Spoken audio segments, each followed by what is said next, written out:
Bonjour, merci d'être présent sur le plateau de Hélice News TVMR pour ce débat qui va porter sur les économies d'énergie du point de vue de l'architecture navale et des économies réalisées sur les moteurs marins.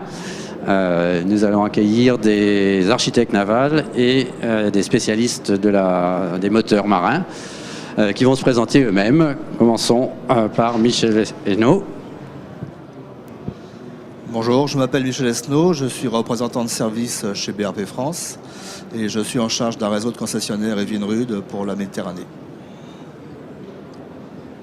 Bonjour, Jean-Jacques Bachou, je travaille pour Yamaha Motor France et j'ai en charge la formation des mécaniciens du réseau.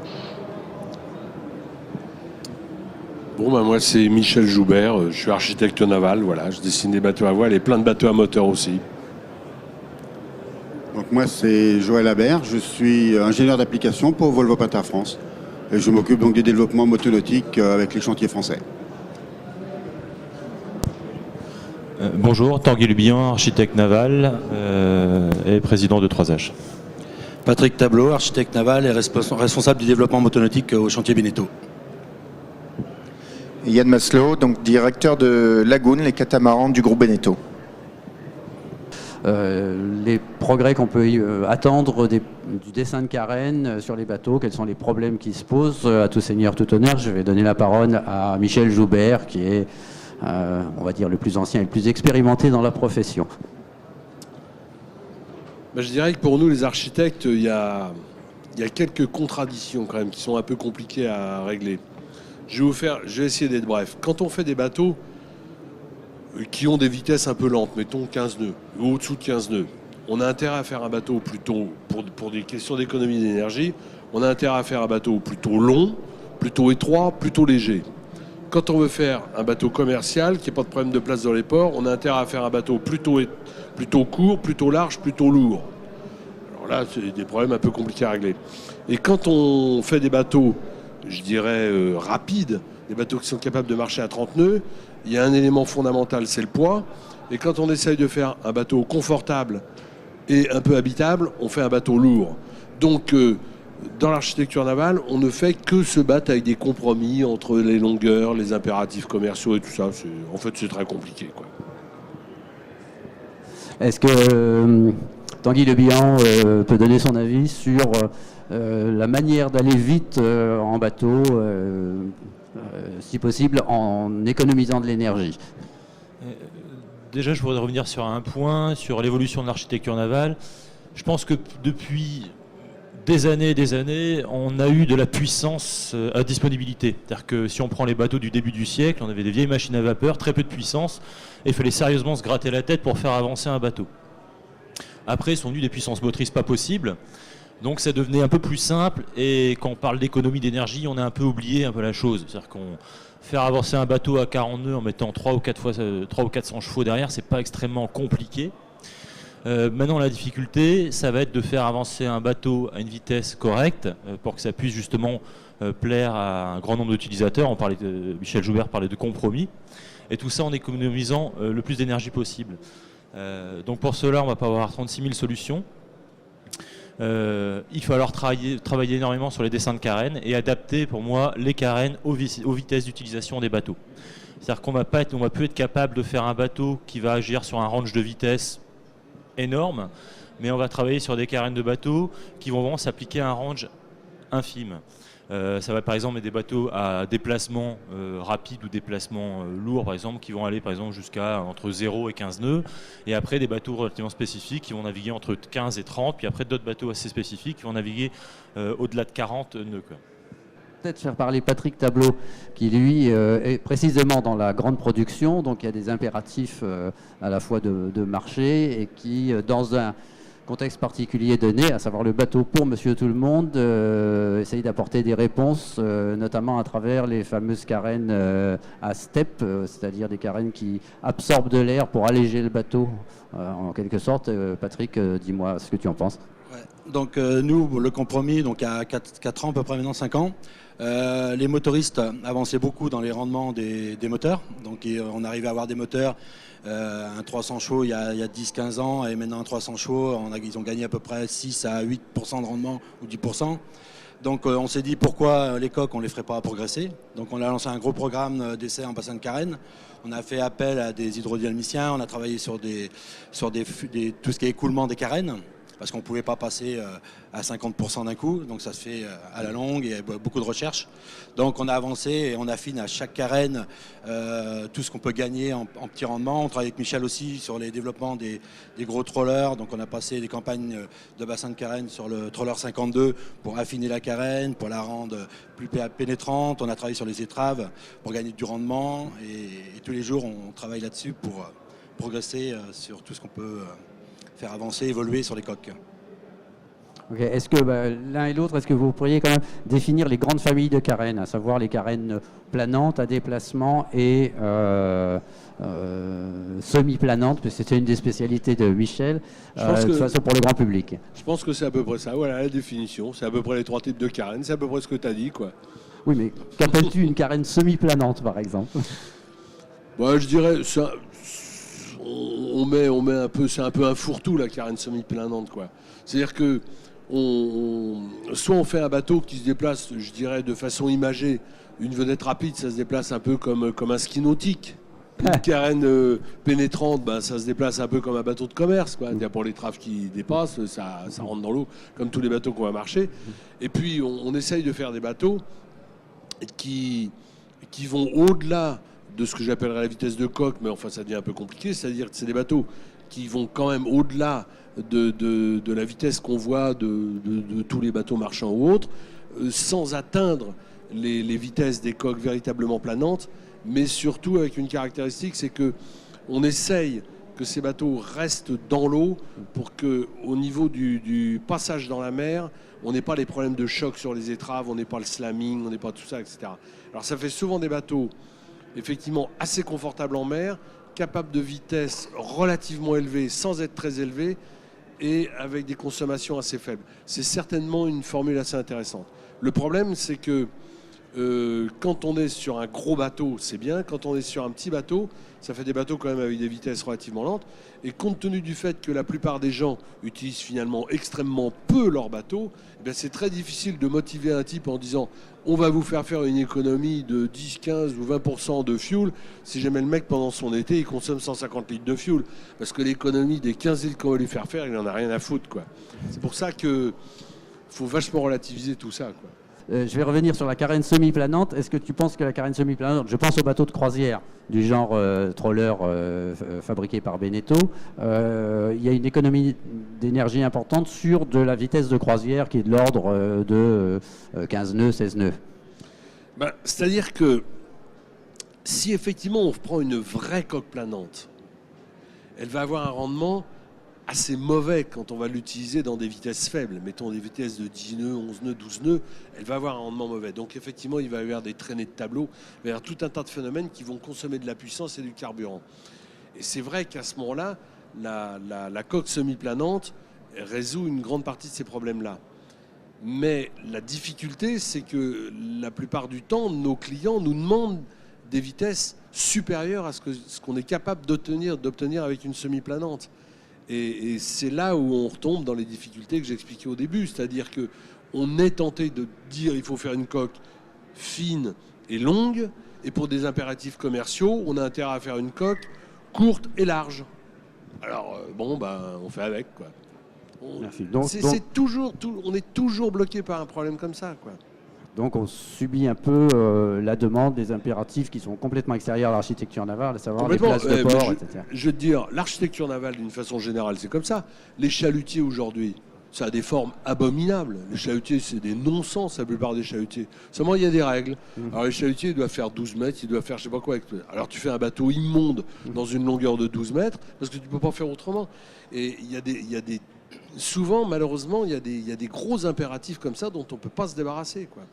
D'ordre éventuellement administratif. Je vais revenir sur Patrick Tableau qui va nous parler, lui, directement des économies réalisées avec la solution des carènes à redans absorbeuses d'air, si on peut dire, et des progrès qui ont été permis en termes d'économie grâce à ce type de carène.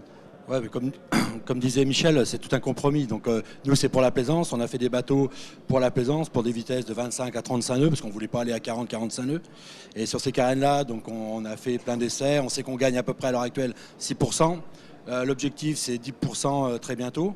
Donc on fait encore des recherches et des essais et on avance, mais on avance aussi avec les motoristes parce que c'est comme on dit, il y a toujours un compromis du meilleur rendement moteur, meilleur coque, meilleur aménagement et meilleur au niveau commercial. Le bateau à la fin, il va s'avérer un client. Donc voilà. Mais comme disait Michel, c'est pareil. C'est par rapport à l'utilité des bateaux, les gens s'en servent très peu et donc faut trouver le compromis n'est pas facile. Merci Patrick. Alors je vais demander à Tanguy Le Bihan son point de vue et quelles sont éventuellement s'il y a des solutions alternatives à la propulsion, genre propulsion électrique. Alors, oui, tout à fait. Alors aujourd'hui, je voulais revenir un petit peu sur les économies d'énergie. C'est-à-dire que nous, on a beaucoup travaillé depuis des années. J'ai travaillé à un moment donné justement sur les bateaux de pêche. Et c'est vrai que pour des histoires de jauge, on n'était pas trop capable de faire des choses qui ne consomment pas beaucoup. Quoique je me souviens d'une histoire, on avait travaillé sur la quille-caisson des bateaux de pêche. On a en général une quille-caisson pour accueillir le réducteur sur les bateaux de pêche. Pour une fois, on avait réussi à faire un profil à peu près étudié. Le bateau de pêche, on a fait une économie déjà de 15% de carburant. Bon, à l'époque, c'était pas trop pris en compte. Maintenant, je pense qu'ils sont assez contents. Nous, on a beaucoup bossé sur les étraves des bateaux, sur les comportements, sur des étraves notamment wave percer, sur des carènes à rostre. Et sur le comportement du navire, rien que le fait que le bateau en fait, soit beaucoup moins sensible, par exemple au tangage et des choses comme ça, on avait une économie de l'ordre de 10 à 15% d'économie de carburant. Ce qui aujourd'hui, par exemple sur des bateaux de travail, sur des bateaux pilotes, des V2 de police, est relativement apprécié. Et aujourd'hui, le marché pour le bateau de travail va comme dans ce sens. C'est-à-dire que c'est comme un argument commercial de dire que ces bateaux-là vont, pour des bateaux qui tournent beaucoup à l'année, vont aller là-dedans. En ce qui concerne l'électrique, nous, on s'est... Donc on a fait un bateau électrique dont le prototype est exposé ici au salon. Donc là c'est une carène à déplacement rapide. Donc c'est un trimaran, c'est un multicoque avec une coque très fine centrale avec 2 flotteurs seulement pour accueillir la stabilité. Et donc ce bateau de 7 mètres va à 17 nœuds avec seulement une puissance de 2 x 5 kW. Donc ce qui équivaut à peu près à 13 et quelques chevaux. Donc ce qui est pas grand chose. Par contre, on a été obligé de travailler sur de la carène, donc c'est du wave percer, du low wash avec du semi-swasic, donc il y a pas mal d'innovations là-dessus. C'est-à-dire que c'est des carènes qui font pas de vagues du tout. Pas trop de mots qui apparaissent comme du chinois pour nos pas trop de mots donc en gros, c'est des carènes qui ne font pas de vagues, donc on n'a pas de perte d'énergie dans les vagues, ou bien le peu de perte d'énergie qu'on a dans les vagues, on s'en sert pour annuler les vagues sur les flotteurs.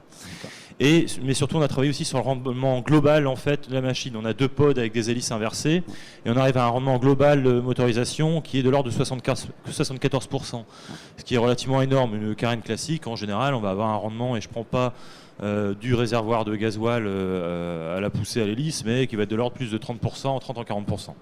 Merci Tanguy. Je vais passer un petit peu la parole à Yann Maslow, représentant de Lagoon, qui a fait, Lagoon a fait une expérience assez intéressante en proposant pour la première fois en plaisance une propulsion diesel hybride électrique qui est, pour l'avoir essayé, je peux dire que le rendement est assez intéressant, mais c'est pas sans inconvénient non plus.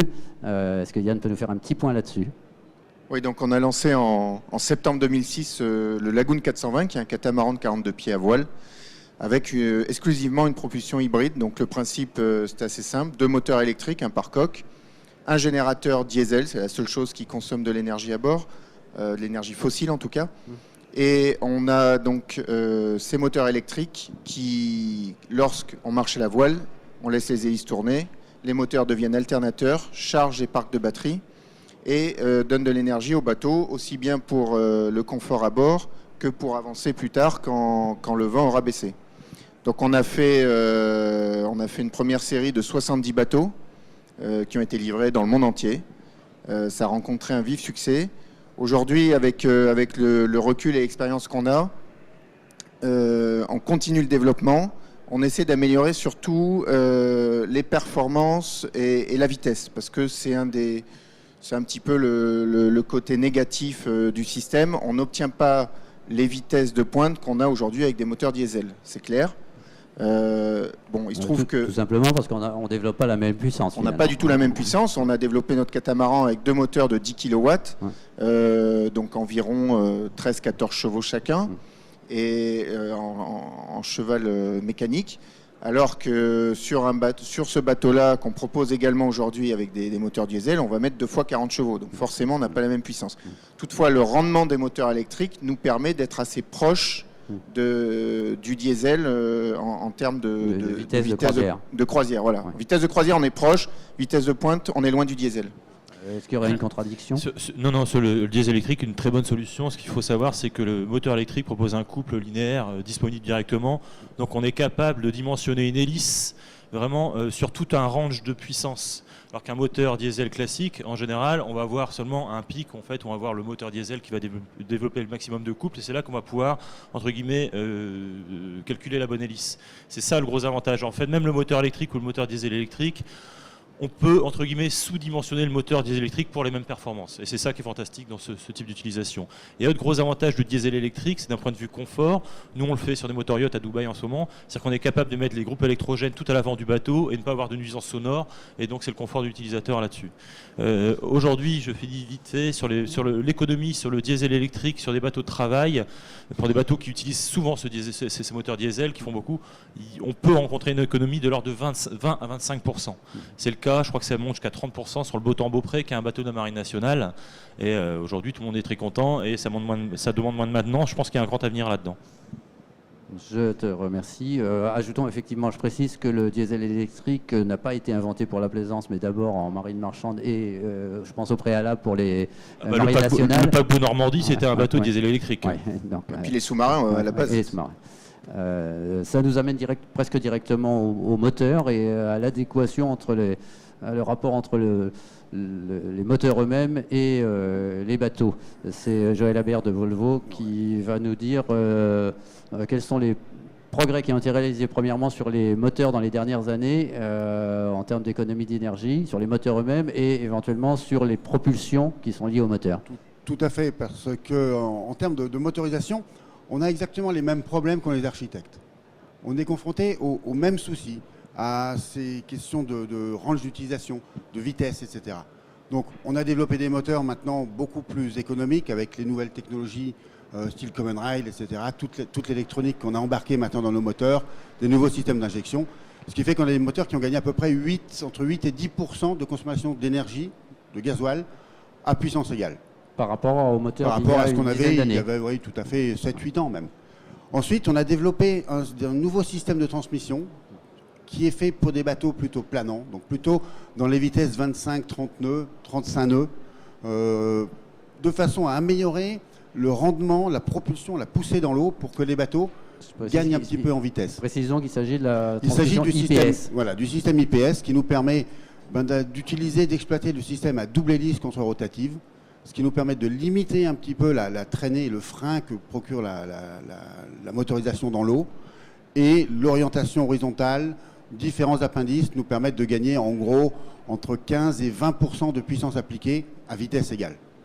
C'est-à-dire qu'aujourd'hui, un bateau où on mettrait 500 chevaux sur une ligne d'arbre classique pour arriver aux alentours de 32-33 nœuds, eh ben, on se permettra d'en mettre plus que 370.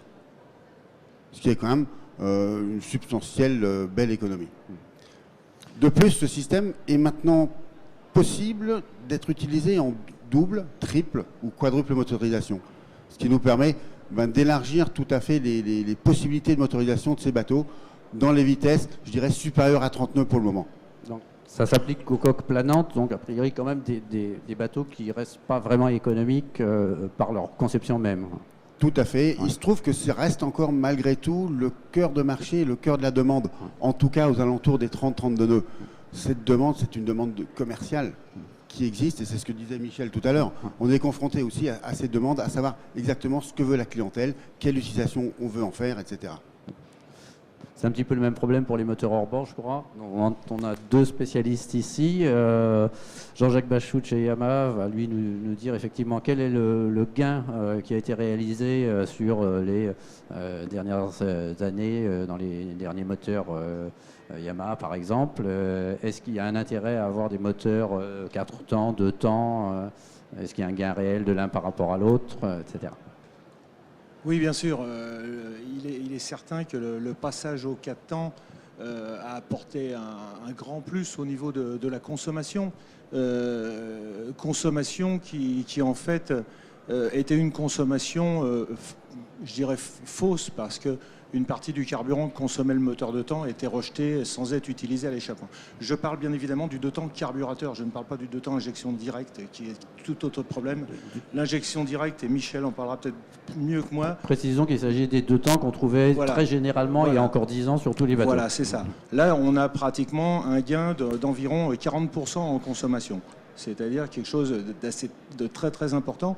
Et une grande partie de cette essence était directement rejetée à l'échappement sans être même brûlée, sans être même montée dans la partie haute du moteur. Donc ça a été quand même un grand plus.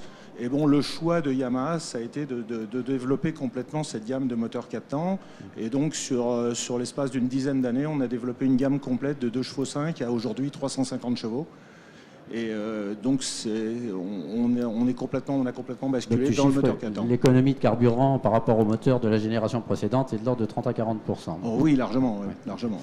Alors ça c'est pour le tenant du 4 temps, mais on a aussi un spécialiste du 2 temps moderne. Je voudrais juste faire une petite aparté, et je passe la parole à mon ami Michel. Bien souvent les gens prennent en compte, on dit les rejets polluants, les gaz d'échappement, les gaz d'échappement. On ne traite pas aujourd'hui que les gaz d'échappement.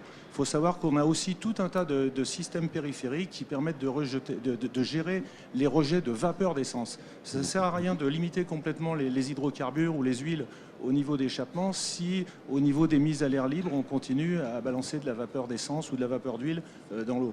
Donc il y a aussi tout un tas d'éléments périphériques gérés par l'électronique qui permettent de réingérer, de rebrûler et de remettre en recirculation toutes ces vapeurs qui sont en fait pris en compte aussi dans l'élément polluant du moteur. Quand on fait une mesure de pollution de moteur, il y a l'élément polluant des gaz d'échappement, mais il y a aussi la mesure des éléments polluants périphériques.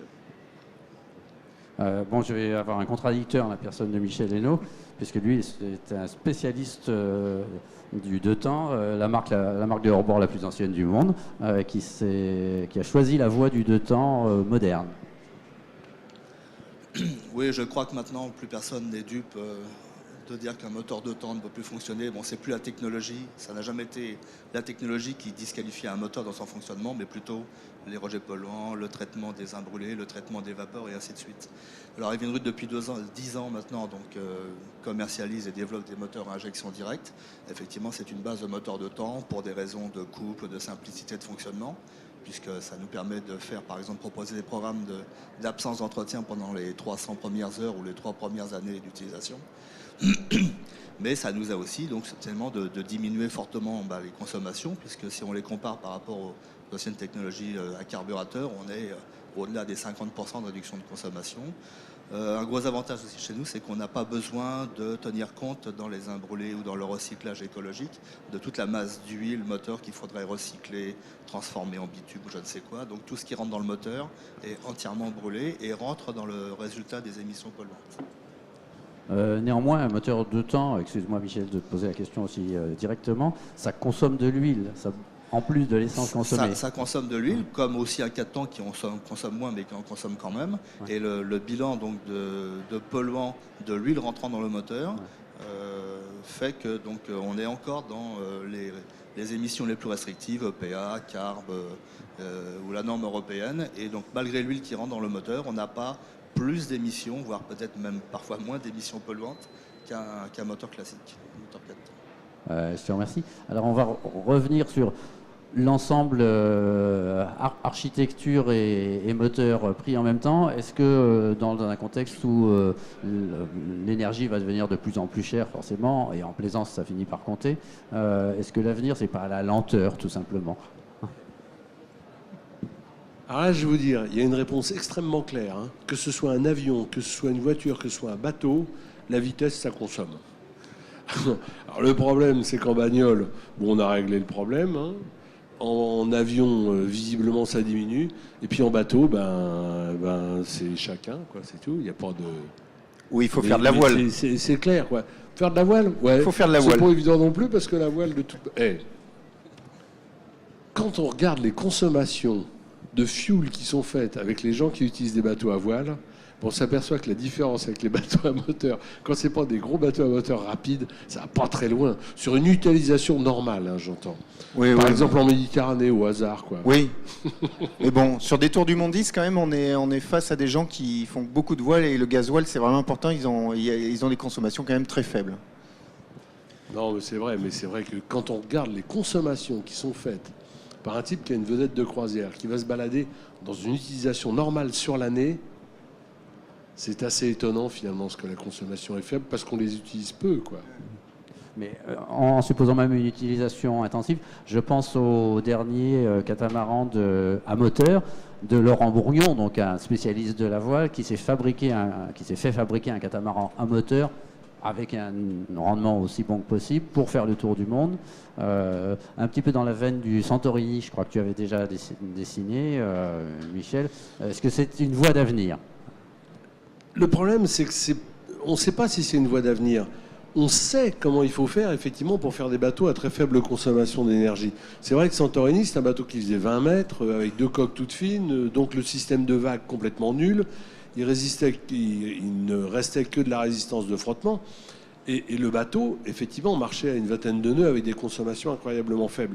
Seulement le problème, c'est que le bateau, il fait 20 mètres de long, il fait 10 mètres de large et il a le volume abattable d'un bateau de 12 mètres. Enfin, j'exagère un peu, mais ça ressemble à ça, quoi.